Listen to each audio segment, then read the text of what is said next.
Ji,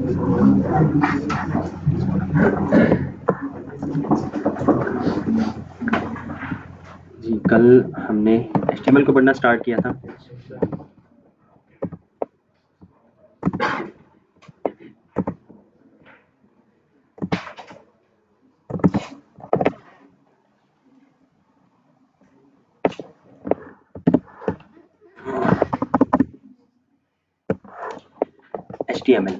HTML stands for Hypertext Markup Language. Introduction to HTML। थोड़ी सी revision कर लेते हैं साथ साथ। HTML क्या है? HTML is the standard markup language for creating web pages. HTML stands for Hypertext Markup Language.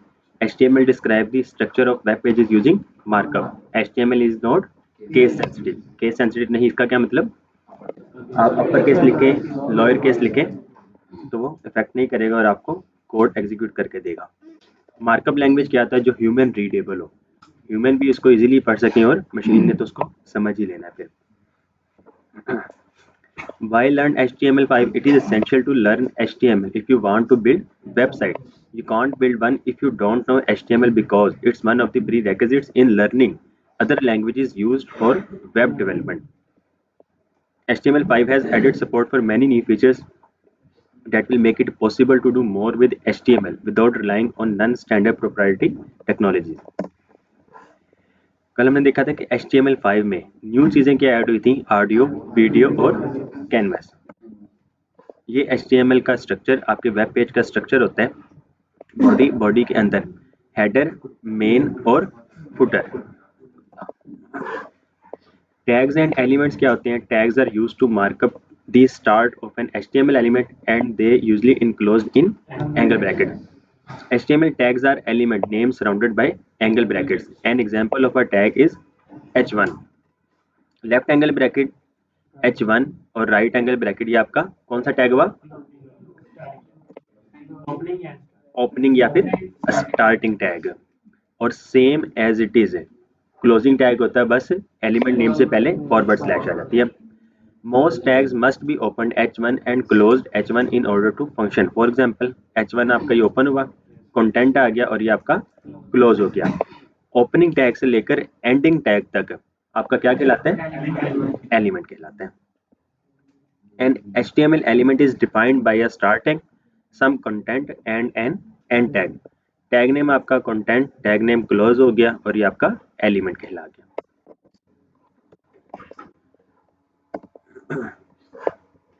भी हमने कल देखा था कि डॉक टाइप HTML, ये आपका HTML, इसको रूट एलिमेंट भी कहा जाता है और टॉप लेवल एलिमेंट भी कहा जाता है। HTML के अंदर दो एलिमेंट आते हैं, हेड ओपन हुआ और ये हेड क्लोज हो गया और उसके साथ ही बॉडी ओपन और बॉडी क्लोज, ये उसकी आउटपुट है। ओके जी, कोड को एक्सप्लेन अगर किया जाए, आपकी फर्स्ट लाइन में डॉक टाइप HTML लिखा हुआ आता है, ये आपकी हर HTML की फाइल में ये लिखा हुआ है। ये क्या करता है कि this declares the document of type which is HTML5, HTML1 फिर 2 3 4 और अब जो 5 आ रही है, 5 ये HTML5 है। ब्राउजर को बताने का तरीका ये है कि आप लाइन नंबर 1 में इस चीज़ को लिखें, left angle bracket explanation mark doc type upper case में और फिर स्पेस के बाद लोअर केस में HTML लिख दें और राइट एंगल ब्रैकेट से इसको क्लोज कर दिया जाए। HTML, this element encloses everything inside of an HTML document. It includes tags, elements, style sheets, scripts, text, multimedia, and a lot more. Head, this element encloses the metadata of a document, which will not be displayed on the main content of a web page. This could include style sheets, scripts, title, meta tags, and a lot more. Metadata का पता क्या होता है? Data about data, कि आपकी एक file है, इस फाइल के बारे में ही बताना, ये आपका मेटा एलिमेंट कर रहा होता है। तो बाकी ये चैप्टर नंबर 10 आप लोगों का लास्ट चैप्टर होगा, हम उसमें इसको डिस्कस करेंगे। Title, this element defines the title of a web page, it appears on the upper part of A browser. Body, this element encloses elements like H1, P, image and a lot more. H1, this element defines the largest heading. P आपका this element defines a paragraph. ये अब आपका structure कुछ इस तरह का। HTML आपका root element या फिर टॉप लेवल एलिमेंट। अगर कोई आपसे पूछ ले कि HTML में रूट एलिमेंट किसको कहा जाता है, तो फिर आप उसको कहेंगे कि HTML। और यही अगर आपसे कोई पूछ ले कि टॉप लेवल एलिमेंट किसको कहा जाता है, तो तब भी आप उसको यही कहेंगे कि HTML एलिमेंट है। HTML एलिमेंट के अंदर सिर्फ और सिर्फ दो एलिमेंट ही आते हैं। डायरेक्ट जो उसके चाइल्ड हैं सिर्फ दो हैं, पहला हेड है और दूसरा बॉडी है।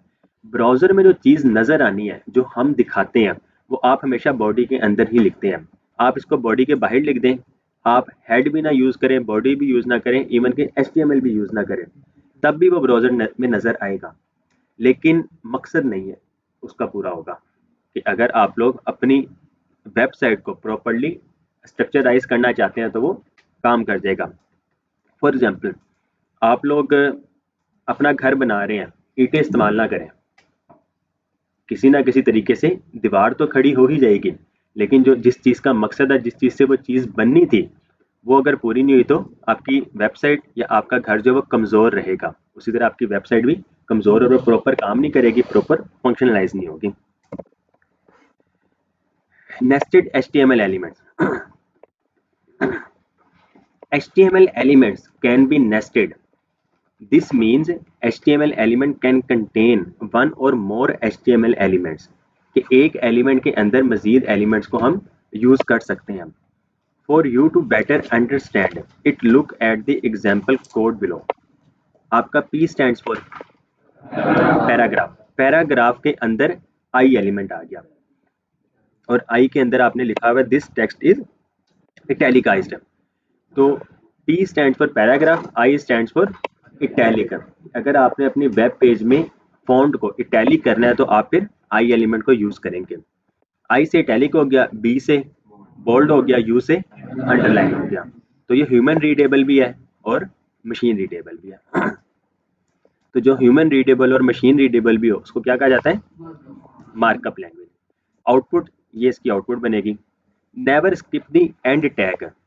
अगर आप एंड टैग को यूज नहीं करते हैं तो सम टाइम तो ये आपकी प्रॉपर रेंडरिंग हो जाएगी, आपकी आउटपुट जो आप चाहते थे वो आ जाएगा, लेकिन जब आप बड़ी वेबसाइट पे काम कर रहे होंगे तो आपको एरर आने लग जाएंगे, आपकी स्ट्रक्चराइजिंग नहीं ठीक होगी, आपकी स्टाइलिंग ठीक से नहीं होगी।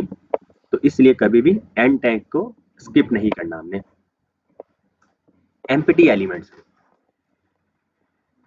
Empty elements are elements that do not have an element content and an end tag. H1 हमने यूज किया है, H1 हम यूज करते हैं कंटेंट के लिए।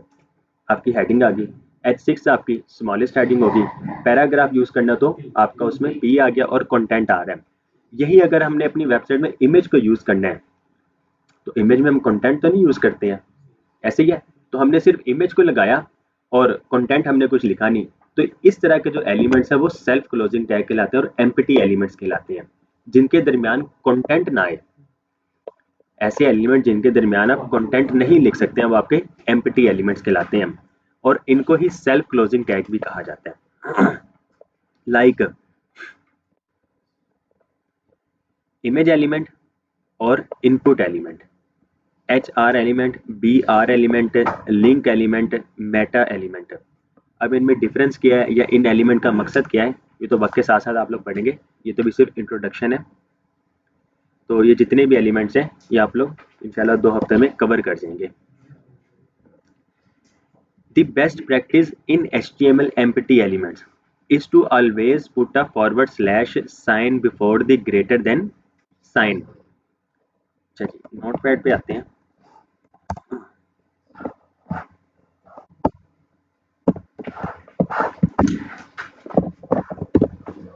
H1 H1 ये आपने ओपन किया और ये आपने क्लोज कर लिया। IMG ये आपने ओपन किया, ठीक है जी। अब इसका कोई क्लोजिंग टैग नहीं है क्योंकि इमेज में दरमियान में कंटेंट नहीं आते हैं और कंटेंट नहीं आया तो ये आपका एम्प्टी एलिमेंट हुआ। एम्प्टी एलिमेंट हुआ तो इसका मतलब क्लोजिंग टैग नहीं है, ठीक है जी। अब अगर आप इसको इस तरह देखते हैं तो ये आपका ओपन टैग है। अगर आप इसको ये करते हैं तो क्लोजिंग टैग हो गया। तो क्लोजिंग टैग तो तब हम यूज करते हैं जब आपके पास ओपन टैग हो। ओपन टैग नहीं है तो क्लोजिंग टैग नहीं है, लेकिन हमने इसको क्लोज भी करना है। तो इसको क्लोज करने का तरीका जो है कि जब आपने इसको ओपन किया, ओपन में एंड में जाके फॉरवर्ड स्लैश यूज कर लें, तो अब इसको कहा जाएगा कि सेल्फ क्लोजिंग टैग है। ठीक है, इसने खुद को ही क्लोज कर लिया। HTML में अगर आप इस तरह करें तो ये काम करेगा। आप इनपुट को यूज करें, ये भी काम करेगा। BR यूज करें, ये भी काम करेगा। HR यूज करें, ये भी काम करेगा। लेकिन जब आप लोग, अल्लाह खैर करे, आप लोग डिजाइनिंग करते हैं, आपको समझ आती है, आप लोग मॉड्यूल 2 में जाना चाहते हैं, रिएक्ट करना चाहते हैं, तो रिएक्ट में जाके क्या होगा, आपको इस सेल्फ क्लोज करना पड़ेगा लास्ट में। नहीं करेंगे तो एरर आएगा। ठीक है, तो इसलिए कोशिश की जाए कि आप लोग साथ साथ अभी से ही प्रैक्टिस करें, तो आप लोगों का कह लेंगे हाथ सेट हो जाएगा, और जब आप रिएक्ट पे पहुंचेंगे तो आपको इस चीज के एरर नहीं आ रहे होंगे।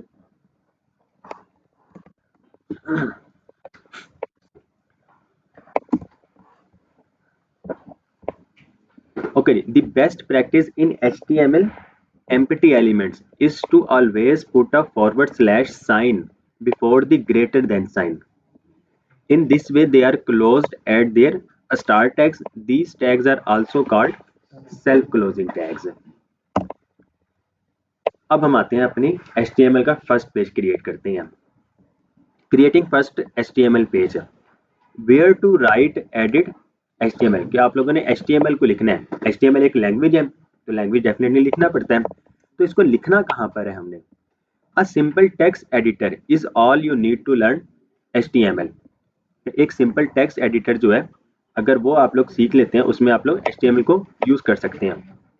तो विंडोज में सिंपल टेक्स्ट एडिटर कौन सा होता है? नोटपैड।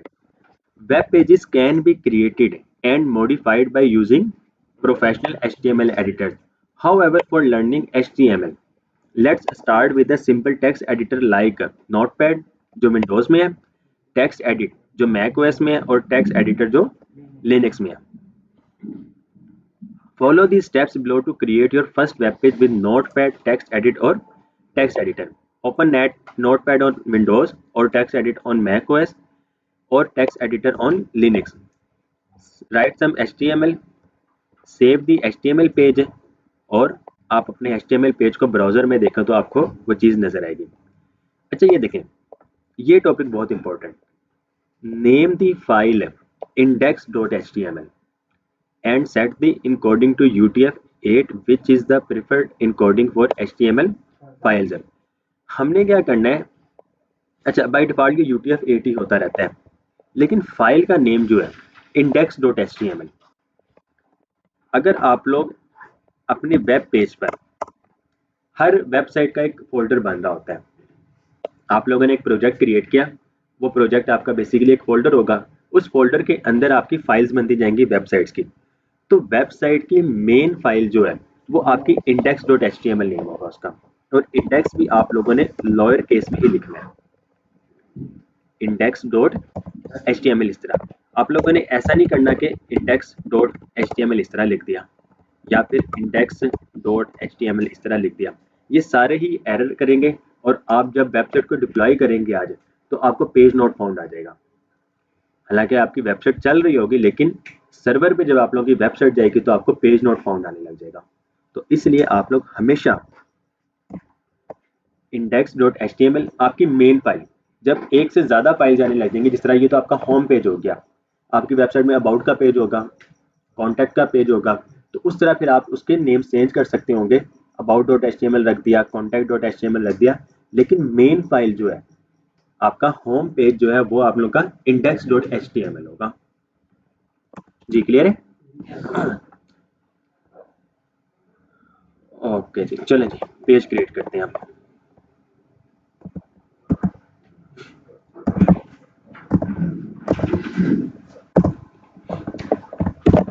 आप लोगों का सेक्शन कौन सा है? किसी को ना बताओ, जो मैसेज करके भी पूछ रहे थे कि सर हमारा सेक्शन कौन सा है, सेक्शन ए कर दें। ठीक है जी।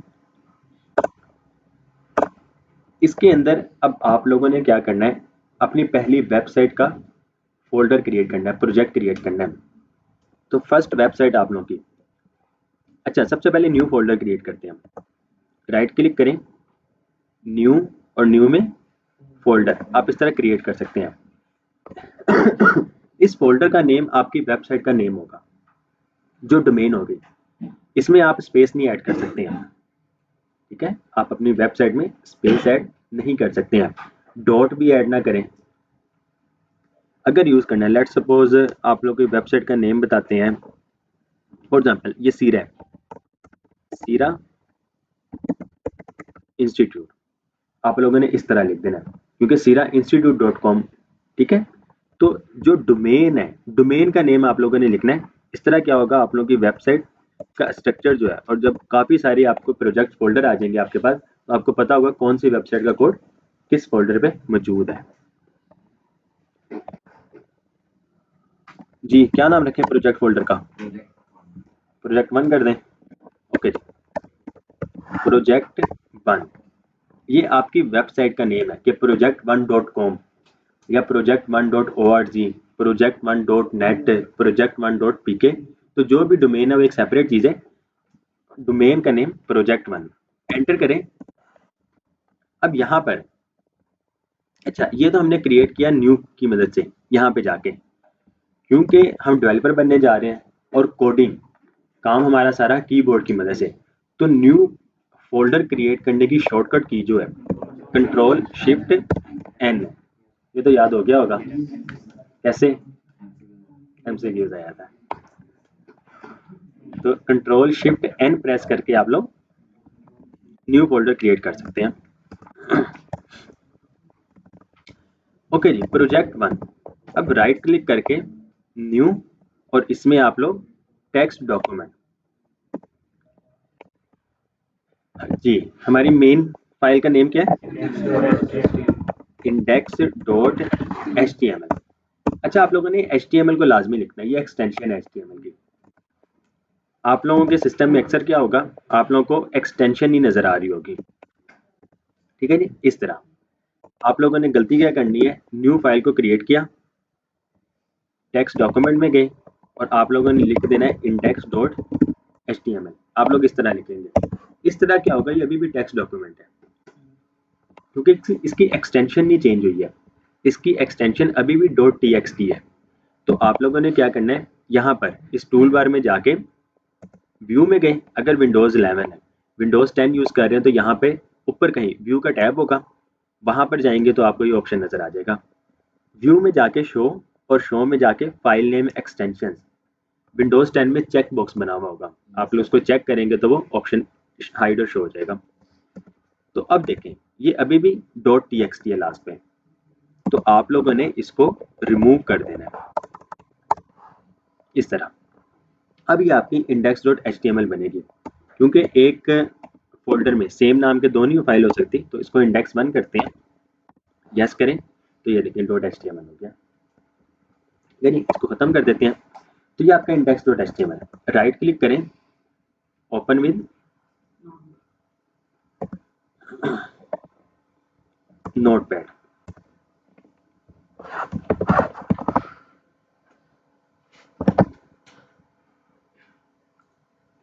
जी, मेन फाइल की पहली लाइन हमारी, left angle bracket, explanation mark, doc type, HTML, और आपने इसको क्लोज कर दिया, ठीक है।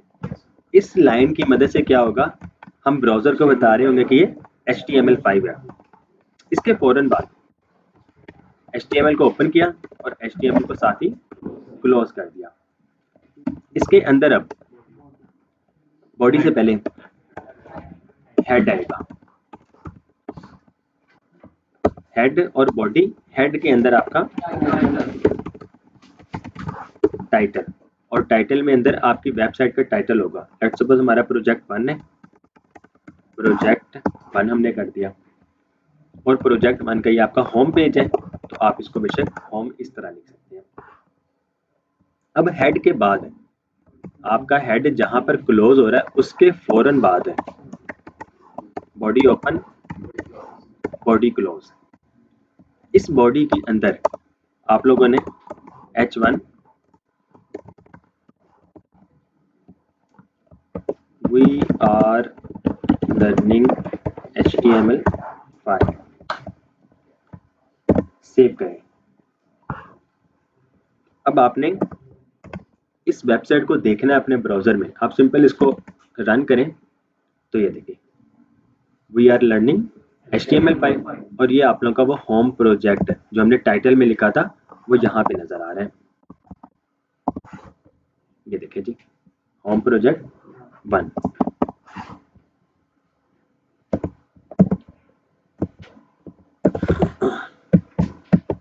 आपने मजीद कुछ लिखना है तो यहाँ पे जाके H2 कर दें और H2 में दिस इज हेडिंग 2 सेव करें। तो हमने वहां पे सेव कर लिया। सेव करने के बाद आप यहाँ पे जाके दोबारा से रिफ्रेश करेंगे तो दिस इज हेडिंग 2 लिखा हो जाएगा।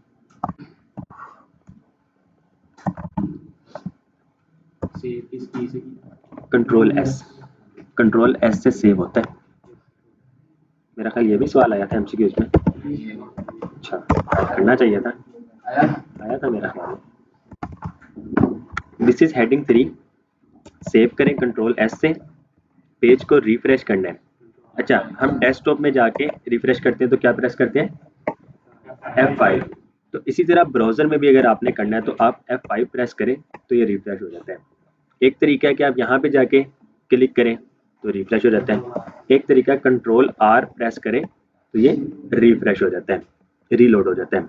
एक तरीका होगा जब आप लोग जावास्क्रिप्ट में पहुंचेंगे, आप लोग खुद से ही बटन बना रहे होंगे, उस पर क्लिक करेंगे और आपकी वेबसाइट रिफ्रेश हो जाएगी। तो जावास्क्रिप्ट की मदद से पॉसिबल होगा। हाँ जी, क्लियर है इतना?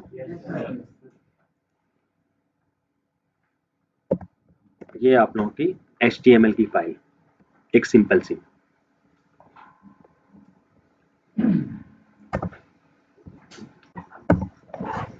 ओके जी, अब आते हैं टेक्स्ट एडिटर्स पे।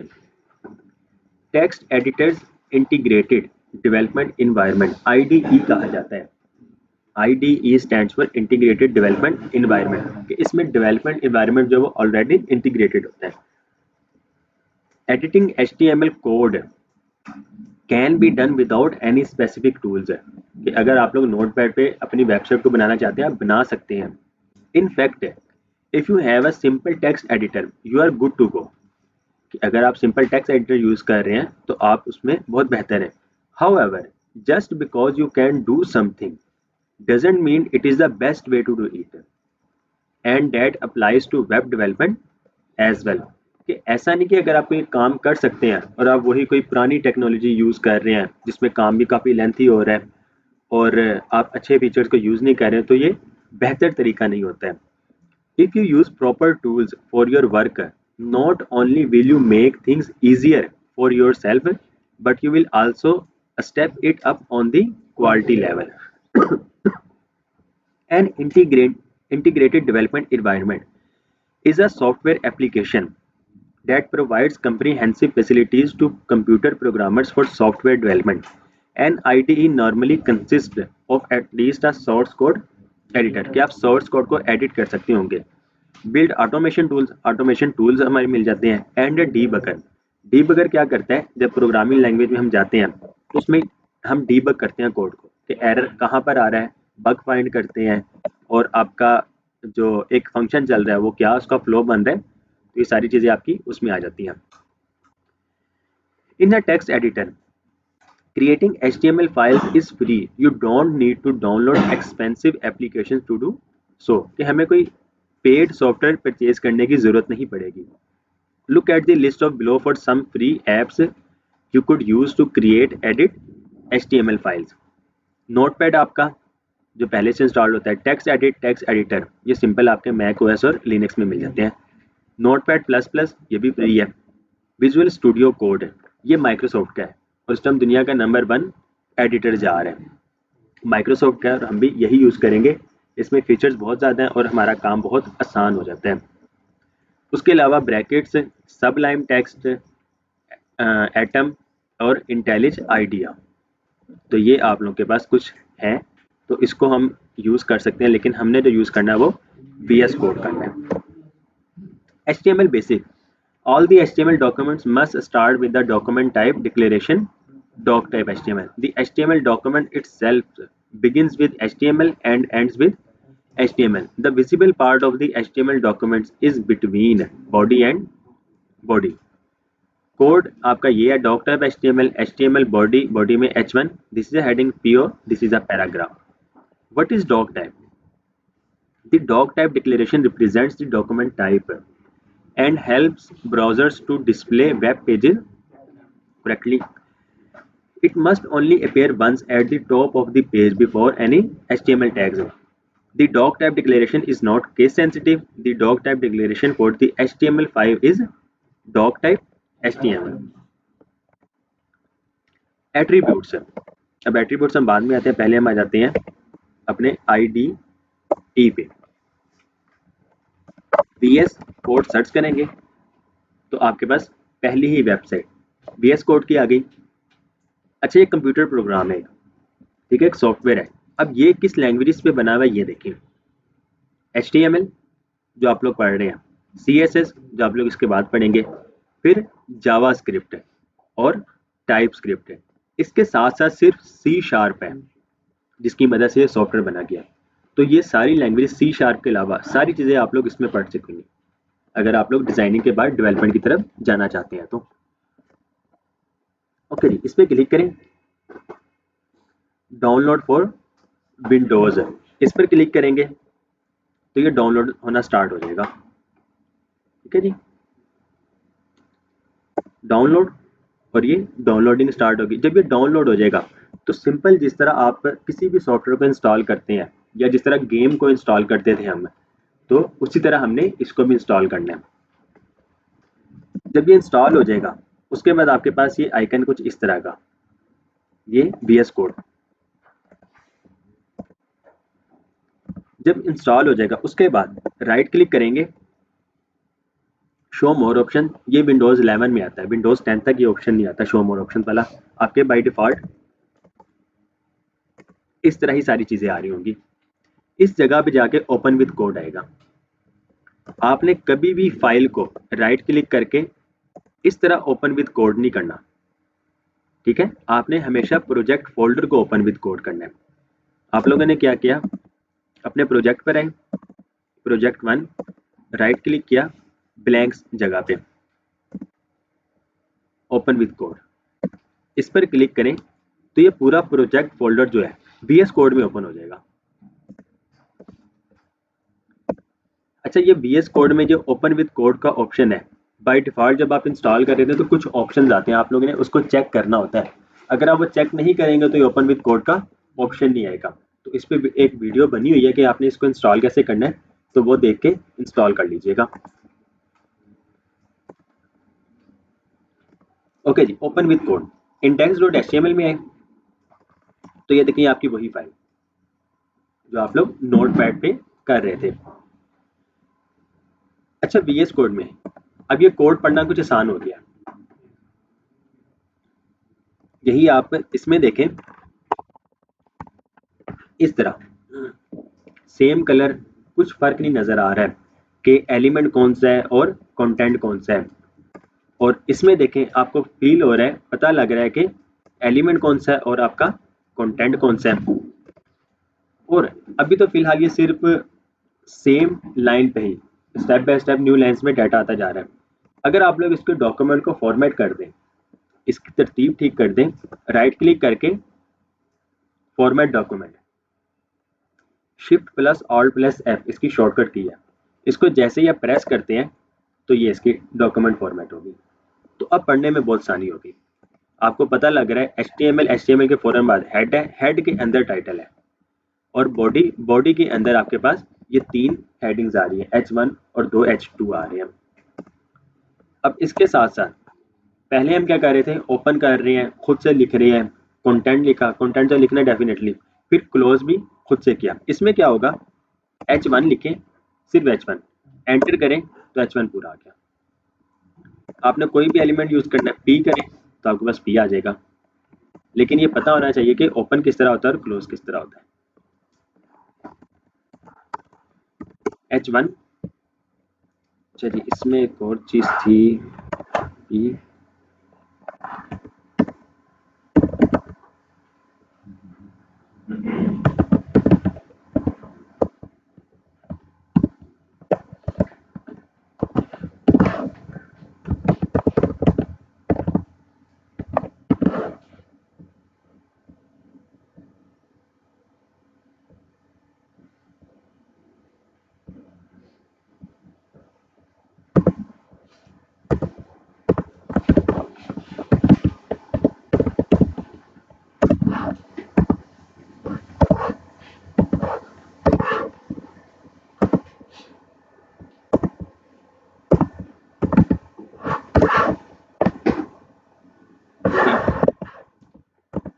जी लास्ट में जो है कोड पढ़ने में आसानी है।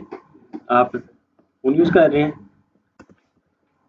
मैसेज आ रहे हैं, बुलाते नहीं रहा कोई। अच्छा जी, H2 H3 हेडिंग 3,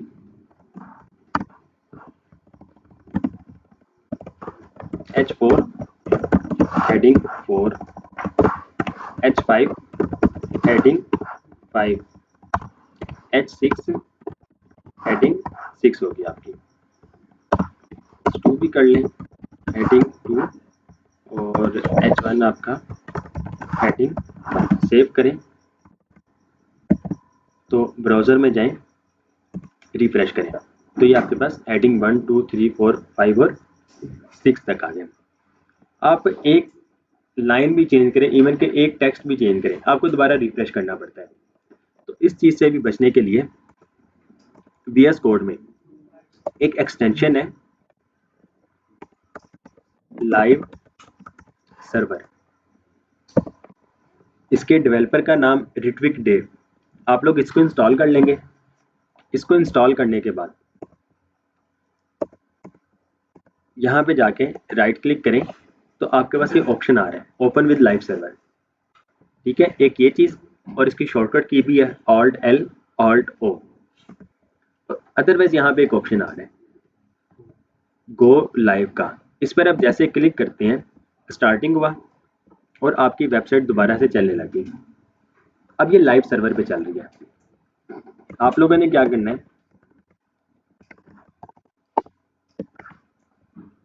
टेक्स्ट कुछ भी चेंज कर लें। लाइक आप इसको H1 को ख़त्म कर दें, ये जो हेडिंग 1 है ये ख़त्म हो जाना चाहिए। आप इसको सेव करें, वो ऑटोमेटिक चेंज हो गया। आपको बार बार रिफ्रेश करने की ज़रूरत नहीं पड़ेगी।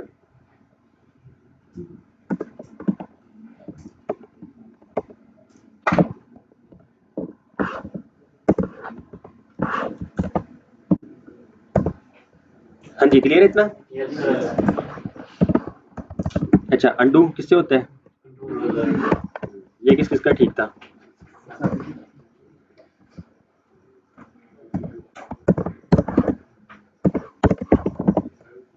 ओके जी, हेडिंग 1 टू हेडिंग 6, इसके बाद आपके पास P एलिमेंट और P एलिमेंट में this is a paragraph save करें तो आपके पास ये पैराग्राफ लिखा हुआ क्या। इसके बाद P और दिस इज अ पैराग्राफ, इस पैराग्राफ को अगर आप बोल्ड करना चाहते हैं, इस वर्ड को या पूरे पैराग्राफ को, आपने क्या करना है, इस पूरे पैराग्राफ को आप B एलिमेंट के अंदर लेंगे। ओके, पैराग्राफ ओपन हुआ, लास्ट पे क्लोज हुआ, उसके फौरन बाद B ओपन हुआ था तो उससे पहले वो क्लोज हो गया। तो ये तरतीब यही रहेगी। ऐसा नहीं होगा कि P आपने पहले लिखा फिर B बाद में लिखा तो एंड भी पहले P करेंगे और बाद में B करेंगे, तो इस तरह ये वर्क नहीं करेगा।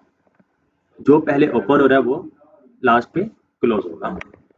एंटर करें तो ये आपके पास टेक्स्ट देखें, ये पैराग्राफ बोल्ड हो गया आपका। ठीक है जी। अगर आप लोग चाहते हैं कि लाइन ब्रेक हो, आप लोग P एक और यूज कर लें, this is another paragraph. जी मैं वही करने लगा, इसी वजह से ब्रेक लाइन पे आ गया। जी उनका छोड़ के चले जाए।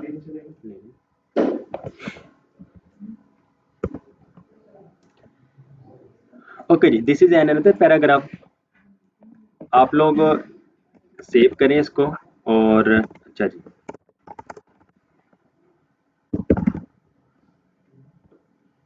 हाँ जी ठीक है, और ऊपर करें। ठीक है जी, ओके जी। This is a paragraph, this is another paragraph. हम चाहते हैं कि इसके दरमियान भी लाइन ब्रेक्स हो मजीद। आप इसको जितना मर्जी एंटर प्रेस कर लें, इसने एक लाइन को ही ब्रेक करना है। एंटर करें तो कोई इफेक्ट नहीं पड़ेगा। कि आप कोड में जितनी मर्जी स्पेसिंग ऐड कर दें, जितनी मर्जी लाइन ब्रेक्स कर दें, तो कोई इफेक्ट नहीं। अगर आप चाहते हैं कि लाइन ब्रेक हो, तो आप लोग यहाँ पे जाके बी आर एलिमेंट, अब ये बी आर एलिमेंट जो है ये कौन सा एलिमेंट हुआ? सेल्फ क्लोजिंग टैग और एम्प्टी एलिमेंट। तो सेल्फ क्लोज किस तरह किया जाता है? स्पेस स्पेस फॉरवर्ड स्लैश किधर? फ्रंट पे बी आर के आगे इस तरह करेंगे तो ये आपका सेल्फ क्लोज हो जाएगा। हंदिश जादव जो पीछे बैठे समझ आ रही है? पक्की बात है आप लोग? अच्छा ये एक लाइन ब्रेक हुई तो ये आपकी एक लाइन ब्रेक होगी। आप एक से ज्यादा चाहते हैं तो उतनी बारी लाइन ब्रेक कर लें तो वो उतनी ही लाइन आपकी ब्रेक होती जाएगी। अगर आप सिर्फ एक चाहते हैं तो सिर्फ एक बार ही यूज करें तो एक लाइन ब्रेक हो जाएगी। हाँ जी क्लियर इतना? अगर आप चाहते हैं कि सिर्फ ये पैराग्राफ वर्ड है, जिस तरह ये पैराग्राफ है, सिर्फ ये वाला वर्ड बोल्ड हो, तो आपने क्या करना है, इस पैराग्राफ वर्ड को कट करें और इसे आप बी एलिमेंट के अंदर लेंगे, सेव करें तो ये आपका पैराग्राफ सिर्फ बोल्ड हो गया। अगर आप एन अदर वर्ड को इटैलिक करना चाहते हैं तो आई एलिमेंट के अंदर लें तो ये देखें आपका ये इटैलिक हो गया। ये इस वर्ड जो है इसको अंडरलाइन करना चाहते हैं तो यू एलिमेंट और ये आपका इटैलिक हो गया। ठीक है जी। तो इस तरह आप किसी भी एलिमेंट को अंडरलाइन, बोल्ड और टेक्स्ट कर सकते हैं। हाँ जी चलिए आपने पूछ लिया तो बता देते हैं साथ साथ ही। P element, this is our third paragraph. हम चाहते हैं कि दिस इज आवर के बाद ये थर्ड पैराग्राफ जो है ये नेक्स्ट लाइन में है, तो आप लोग आवर के बाद बी आर यूज कर लें, सेव करें तो ये आपके पास this is our third paragraph आ जाएगा। तो लाइन ब्रेक होगी, पैराग्राफ है इस वजह से डालते हैं, ना भी ऐड करें। ये सिंपल कंटेंट है आपका। एलिमेंट जो है, एलिमेंट में कोई कमी पेशी नहीं होनी चाहिए, बाकी कंटेंट आपको क्लाइंट पे डिपेंड करेगा, क्लाइंट आपको क्या कंटेंट देता है। वो पैराग्राफ बस इस वजह से एंड पे आदत है डॉट डालने की, पैराग्राफ क्लोज इस तरह खत्म किस तरह किया जाता है।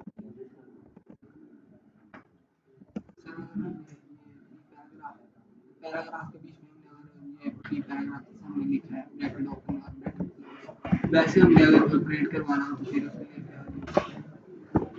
जी बात एडवांस लेवल के सवाल शुरू से ही, मैं क्या एडवांस लेवल के सवाल शुरू से ही, अच्छी बात है, पढ़ना तो था हमने, चले आ गया।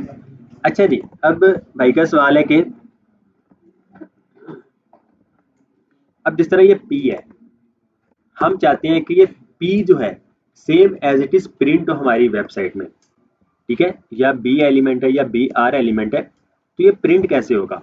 हमने तो अगर इस तरह पी लिखा, इसने तो एज ए एलिमेंट को रेंडर कर देना है, ब्राउजर ने तो यही समझना है कि आपने एलिमेंट एक बनाया और वो रेंडर हो रहा है। हम चाहते हैं कि एज इट इज ये पी लिखा हुआ है, तो ये कैसे पॉसिबल है?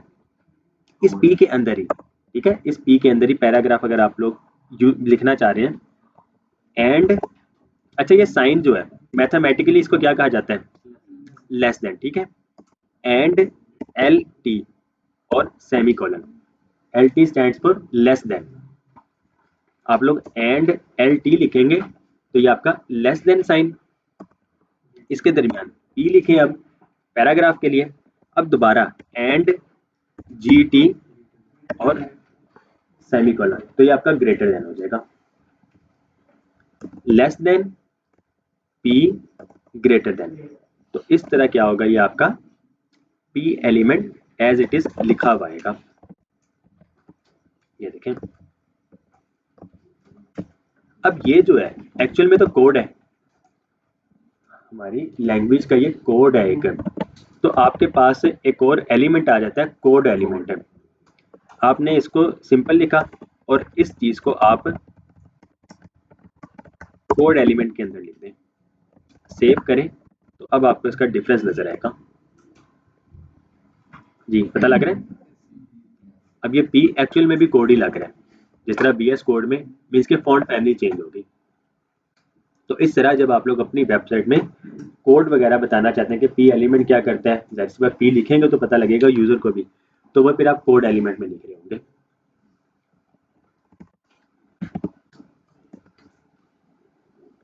कोड में लेसन और एंड एलटी और जीटी की जगह हम अगर ये एंगुलर ब्रैकेट्स यूज करते हैं तो कोड के अंदर वो पी को रेंडर कर देगा। जाहिर सी बात, उसने एलिमेंट को इसमें कि एलिमेंट हम लिख रहे हैं। हाँ जी क्लियर है? एट्रीब्यूट्स जी जाने हो रही है, आवाज आ गई है? कुछ कहने लगे थे यहाँ से?